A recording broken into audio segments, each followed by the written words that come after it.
Number 5 on this list is Room 39. Room 39 is located in North Korea and might just be the most secretive place in all of North Korea. Business Insider says, in the words of journalist Kelly Olson, Room 39 is one of the most secret organizations in arguably the world's most secretive state. Created in the late 1970s, Room 39 is said to be located inside the Workers' Party building in Pyongyang, taking its name, according to some sources, from the office it occupied at the party headquarters in its early days. Although there isn't much official information on the room due to the secrecy of its activities, it's believed that it raises funds through commercial enterprises, both legal and illegal, with activities ranging from counterfeiting to the sale of gold, or weapons. This network of companies present in various parts of the world is estimated to have been able to contribute up to $2 billion a year to North Korea. It's speculated that Room 39 could be behind the sophisticated counterfeiting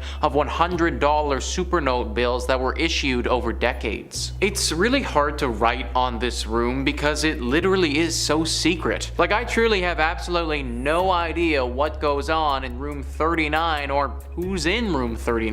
All I know is that it probably exists in North Korea and that we do not want to be a part of it. I have to imagine that entering that room is pretty much a death sentence. Everything going on in there would be so top secret that leaving the area alive would be near impossible. Now, don't get me wrong, it would be very cool to see who's in this room and what they're actually up to. Big organized crime like this, when the government is involved and corporations are a part of it, that's super interesting and I would love to know more. But ultimately, the juice isn't worth the squeeze on this one, so stay away from Room 39 in North Korea. Not like you'd actually be able to get in there anyways though, because it's North Korea, but still. Number 4 on this list is Snake Island. Look, I like snakes, guys, or at least I'm not overtly scared of them. But at some point there needs to be a line, and going to Snake Island would definitely be crossing that line. Business Insider says, located about 100 kilometers off the coast of Sao Paulo, this island might seem the ideal exotic spot in which to lose yourself. But the truth is that for decades, the place has been uninhabited due to having been completely invaded by lethal snakes. Between 1 and 5 snakes per square meter inhabit the island. And if that isn't terrifying enough, it's worth noting that the snakes that live here are one of the most venomous in the world. The golden lancehead viper can reach up to half a meter in length, and with a strong, fast-acting venom can dissolve the flesh around its bites. It's for this reason the Brazilian government expressly forbids visiting the island. Think about that, folks. This island is straight up so deadly that for your own safety, the government forbids you from going. The Smithsonian says these vipers' venom can kill a person in under an hour, and numerous local legends tell of the horrible fates that awaited those who wandered onto the shores of Snake Island. Rumor has it that a hapless fisherman landed onto the island in search of bananas, only to be discovered days later in his boat, dead in a pool of blood with snake bites on his body. From 1909 to the 1920s, a few people did live on the island in order to run its lighthouse. But according to another local tale, the last lighthouse keeper, along with his entire family, died when a cadre of snakes slithered into his home through the windows. Unless you have a death wish, don't go to Snake Island. Number 3 on this list is North Sentinel. North Sentinel seems like a beautiful island to visit on the outside, but there's actually something very unique going on here. Business Insider says, while the rest of the islands in this archipelago are somewhat larger and better known, North Sentinel, full of mangroves and surrounded by coral, has remained virtually untouched by the outside world. It might sound like paradise, but the island couldn't be further from it. While its geography makes it one of the most isolated places on Earth, it is inhabited by one of the world's few remaining uncontacted tribes. The indigenous people of this island, referred to as the Sentinelese,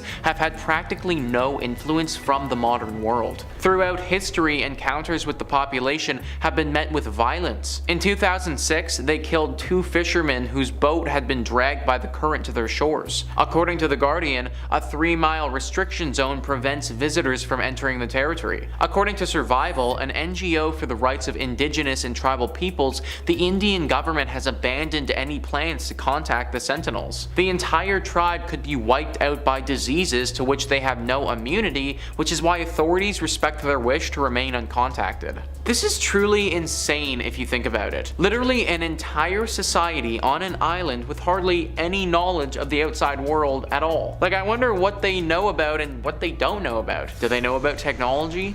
Do they know where they are on the planet? Do they know about other countries that exist around them? And also, how do they get food and water? What are their houses like?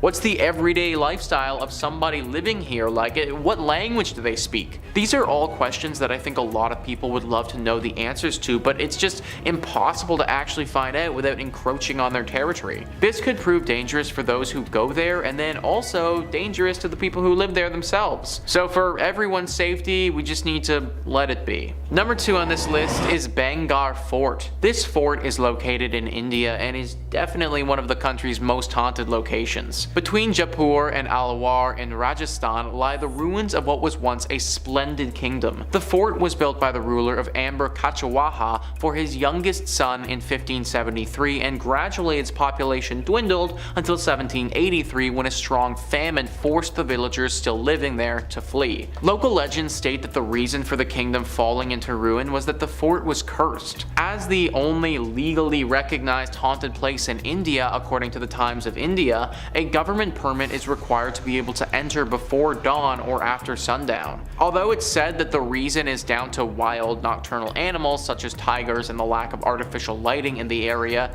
no one knows what else could be lurking in the ruins. Literally, this place is legally recognized as being cursed. There are very few places in the world where the government has actually claimed that it's cursed, but this is one of them. I know that you have to be on the lookout for tigers and other wild animals, but if this place is truly haunted, as people suspect it is, then wild animals are going to be the least of your worries. This is an ancient fort. Who knows what type of death or evil things transpired here over the years? If it's actually cursed, then there could be so many different types of ghouls or creatures lurking down there, just waiting for some unsuspecting victim to come down. And number 1 on this list is Dulce Base. We often look at Area 51 as the big and scary base in America, but Dulce Base is right up there too as a place you probably should not go. Holidify says Dulce is a quaint town near the Colorado border in New Mexico. With a population of 2,600 Native Americans, this town serves as an underground laboratory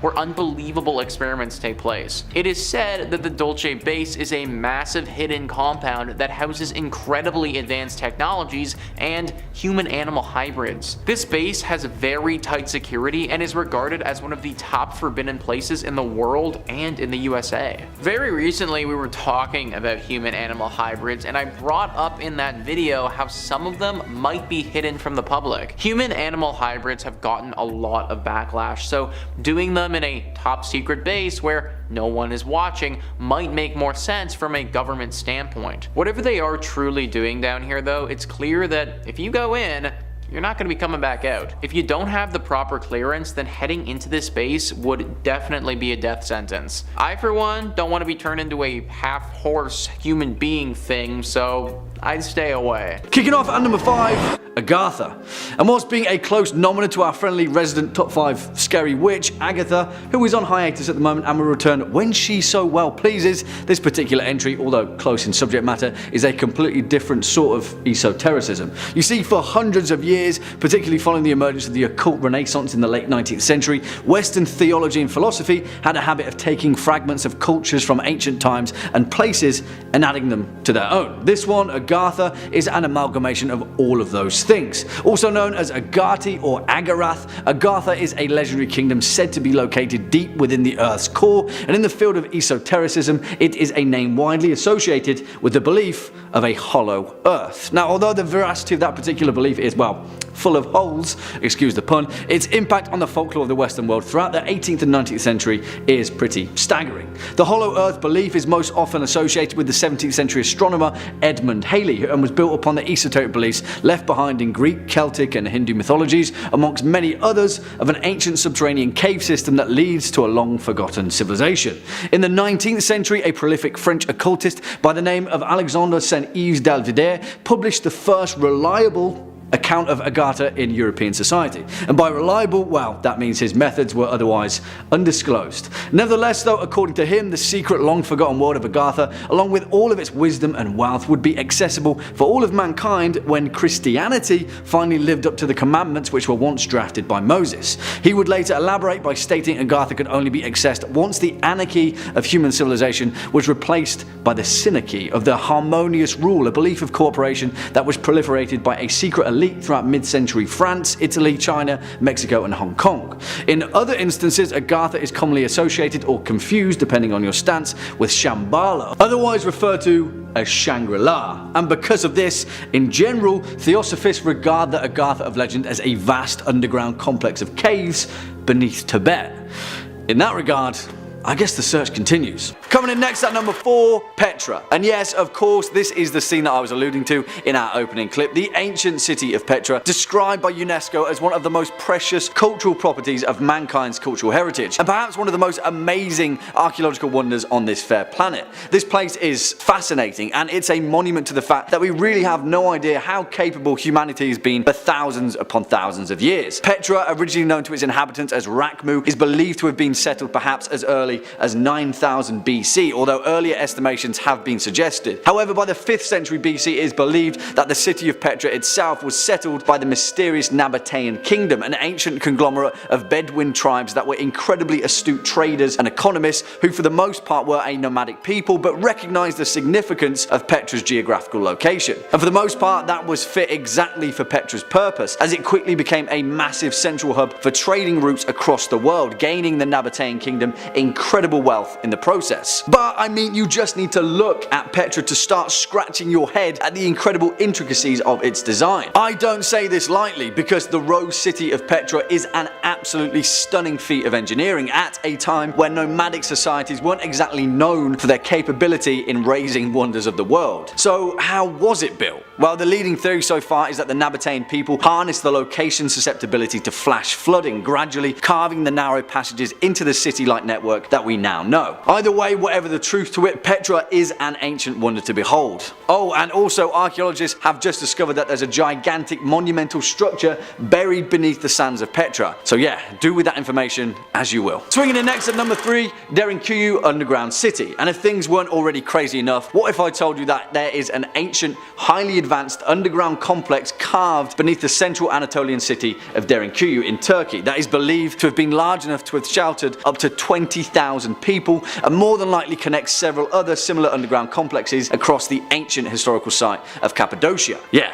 My thoughts exactly. I don't even know where to begin with this one, because as the eons of time have slowly shifted by, countless people have taken shelter within Derinkuyu, using it as their home across the ages, and because of that, it's incredibly difficult to pinpoint just exactly when it was built. Its purpose, however, is relatively clear. It's a multi-level city built underground, carved from the soft volcanic rock of the region. It consists of 18 stories that descend deep into the earth, comprised of sophisticated carved shafts that house the complex's multitude of amenities: communal rooms, wine cellars, oil presses, stables, even entire chapels. Each floor of the city can be closed off by a series of large stone doors, which in theory makes it some kind of ancient underground bunker given the other facilities gathered over time. Historically speaking, the Phrygians of the 8th century BCE were the first alleged inhabitants of the vast underground city, although the fact of the matter remains, we may never truly know who built this place. Scholars have given many suggestions, primarily being a sect of the ancient Persians or the Hittites, but I'm not entirely sure.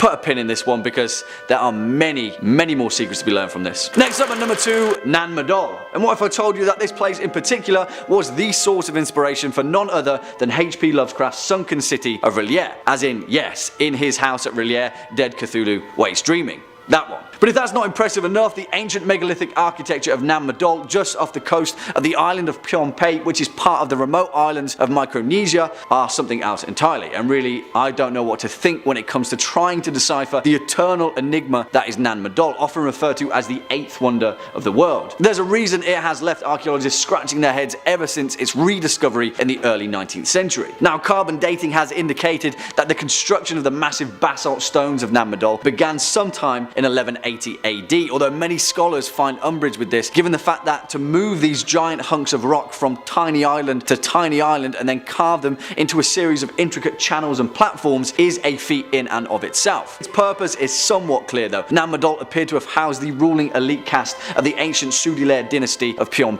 where it was used as a political and ceremonial seat of power, essentially housing a vast network of small floating platforms and islands that formed into a rich, majestic capital city carved from black stone. Yeah, I don't want to make any assumptions, but there are many more answers to be revealed by Nan Madol, and it's no wonder that Lovecraft himself found an ancient kind of inspiration from it. And finally, coming in at a number 1 spot, the Sahama Lines. And whilst you more than definitely have probably already heard of the Nazca Lines of Peru, I'm going to go one further and highlight the equally perplexing mystery that is the Sahama Lines of Western Bolivia, because boy oh boy are these things a head scratcher. The Sahama Lines are a network of thousands, possibly tens of thousands, of perfectly straight paths that were etched into the ground by the indigenous peoples of the Americas for more than 3,000 years that were situated near the volcano of Sahama. Unlike the Nazca Lines though, this particular network covers an area of over 22,500 square kilometers, which is approximately 15 times larger than their counterparts in Peru. And what are they?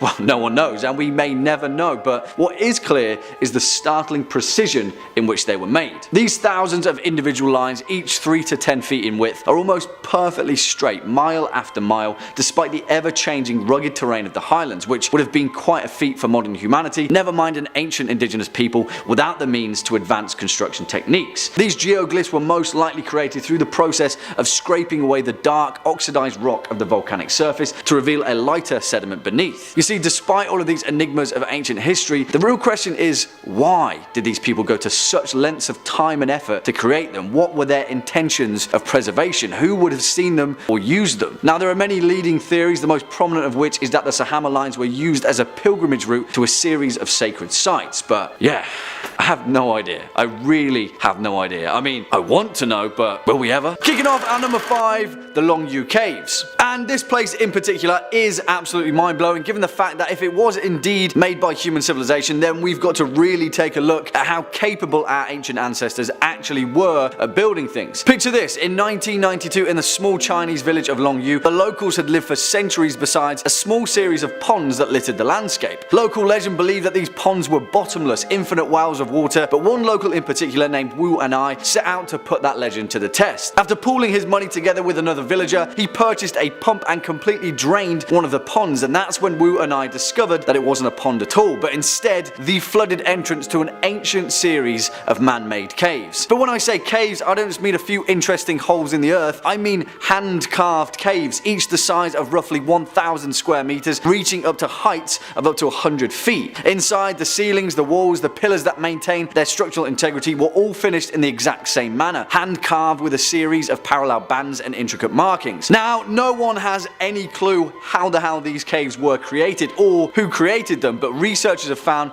that they date back to at least 220 BCE, a period that predates the ancient Qin dynasty, although no trace of their construction or even their existence has ever been located in the historic record. In fact, up until their discovery in 1992, the Longyou caves were forgotten to the sands of time. It makes you think, what else is lurking down there, right? The kingdom of Sagourne. And as so far as the colonization of North America is concerned, this tale is a remarkable example of the time. It's also just straight up awesome, and it's living proof of the influence that oral tradition can have given which perspective it comes from. The kingdom of Sagourne, as legend tells it, reportedly has its origins in an ancient Iroquoian legend and was recorded by the French colonists during the colonization of North America throughout the 16th and 17th centuries. Now, the purpose of this legend may well have been a cunning one, laid out for the native Iroquois to give the French pause, but as they told it, the kingdom of Sagourne was a land far to the northern regions of Canada, a vast and capable kingdom of blonde men rich with golden furs.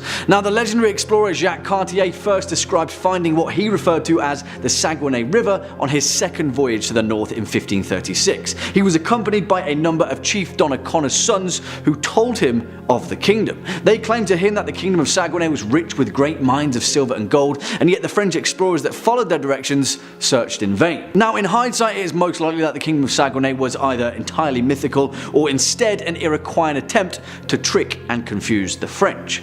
However, there are some that have since speculated that the kingdom of Sagourne was an ancient pre-Columbian settlement, most often referred to as Longyou Meadows, a place which we've spoken about regularly here at Top 5 Scary Videos. Now, do with that information as you will, but also note that the kingdom is also regularly associated with the legendary settlement of Norumbega, meaning quiet place between the rapids in the spoken Algonquian languages. Both of these refer to an ancient kingdom of pillars of gold where the inhabitants carried quartz of pearl atop their heads. Now, whilst none of this is for certain, thanks to its place in folklore, it certainly still raises quite a few questions. Next up at number 3, Gorias, Phineas, Murias and Phalias. And whilst we're technically cheating by putting 4 places of myth and legend into one single point in this regard, we definitely can't be having any of them without the other. Also, this particular entry is just awesome, so yeah, there's that too. Now, if you know anything about the mythological cycle of Ireland or the most iconic mythological races found in their literature, the Tuatha De Danann, then you'll also know that there are 4 incredibly important treasures often associated with its core belief. Otherwise known as the 4 treasures of the Tuatha De Danann, allegedly bought by the Tuatha De Danann from their 4 island cities of Murias, Phalias, Gorias and Phineas. Together, these 4 treasures form perhaps the most important objects in Ireland's mythology. The stone of Fal, the spear of Lug, the sword of Nuada and the cauldron of Dagda. And if that sounds like some recipe for the most badass figure in all of mythology and folklore, then I suppose it is. And if you could find each and every one of them by travelling to these 4 mythical islands, then I'm pretty sure you become pretty capable indeed.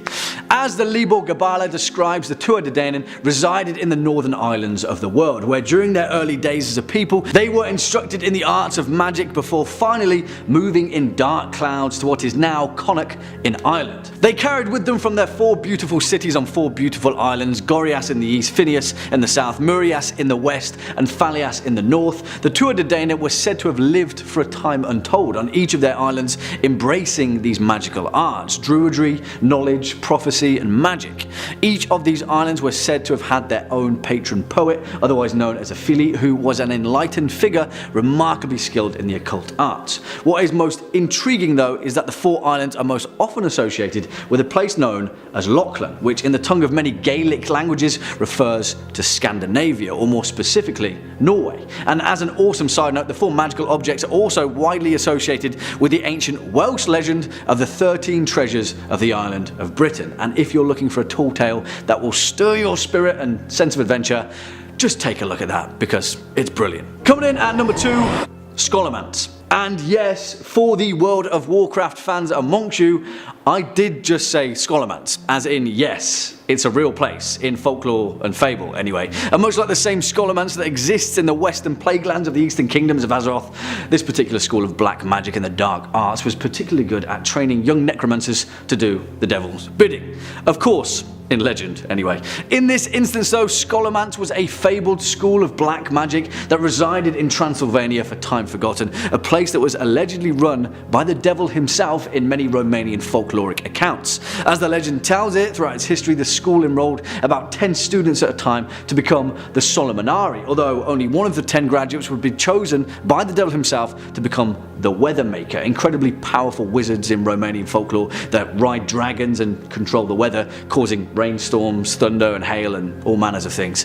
As they say, the school of Scholomance itself lay deep underground, and the students which attended it remained confined deep within the bowels of the earth, unexposed to sunlight for the 7-year duration of their study. Here they learned the language of all living things, the secrets of both nature and magic. They would speak to animals, weave spells and recount the entire knowledge of humanity into the book of the Solmonari. If they did that, then they were free to graduate as wizards of the world, powerful figures that would weave folklore for ages to come. Now, although it's entirely unclear where Scholomance truly resided in folklore legend, there are some estimations. Many accounts refer to Scholomance being south of Hermannstad, which is now known as the city of Sibiu in modern Romania. Oh, and also, of course, Scholomance was a stark inspiration for Bram Stoker himself in his Dracula novel, using the school of folklore legend as a basis for his Castle Dracula deep within the Carpathian Mountains. Who knows, maybe one day you'll get an invitation to study there, if you're lucky. And finally, coming in at number 1 spot, Avalon. Of course, because just as El Dorado made its way to the #1 spot on our previous list, there are just some places in folklore legend that are so out of reach that it is human nature to endlessly long for their existence. Take for example Avalon, perhaps the most legendary and important place in Arthurian legend, the Isle of Apple Trees, the place where King Arthur's Sword of Excalibur was forged, and then later, tragically, where Arthur himself was taken to recover from his wounds following the Battle of Camlan and his showdown of epic proportions against Mordred. The name itself first appeared in recorded history in Geoffrey of Monmouth's History of the Kings of Britain, and the details that follow it are more illuminating than you may expect, actually. In fact, Avalon in literature is far more associated with the magic and mysticism of a different kind. As Monmouth penned, Avalon was ruled over by Morgan Le Fay, the powerful enchantress of Arthurian legend, as the chief of her 9 sisters: Morano, Mazo, Glitton, Glittonea, Glitton, Tirono, Thitton, and Thiton. As Monmouth described, voyaging to Avalon required a lengthy journey by sea, but it was worth it considering the bounty that awaited you. The island of apples, Avalon, or the Fortunate Isle in its Latin tongue, derived its name from the fact that it produces all things by itself. As the legend tells it, its fields have no need for the ploughs of farmers, as nature provides in abundance. The island produces grain and grapes, and the apple trees of the wood grow tall from the close-clipped grass. Those that live there have lived there for 100 years or more, and the 9 sisters rule it by a pleasing set of rules. In this legend, the otherwise duplicitous Morgan Le Fay is instead a remarkable figure rather than the evil seen in later literature, and she rules Avalon as a place that the ladies live and know all of the magic in the world. In some instances, to shield Avalon from conquering eyes, she covered the island in an all-encompassing mist, where it is said to have existed in secrecy ever since. Perhaps most interestingly though is Avalon's historical connection to Glastonbury Tor, a place which in ancient Britain was a high hill surrounded by fenland and marsh, which is said to have been often shrouded in mist and ruled over by a noblewoman named Morgan, who sheltered King Arthur following the bloodthirsty Battle of Camlan. Folklore, eh? Isn't it the best?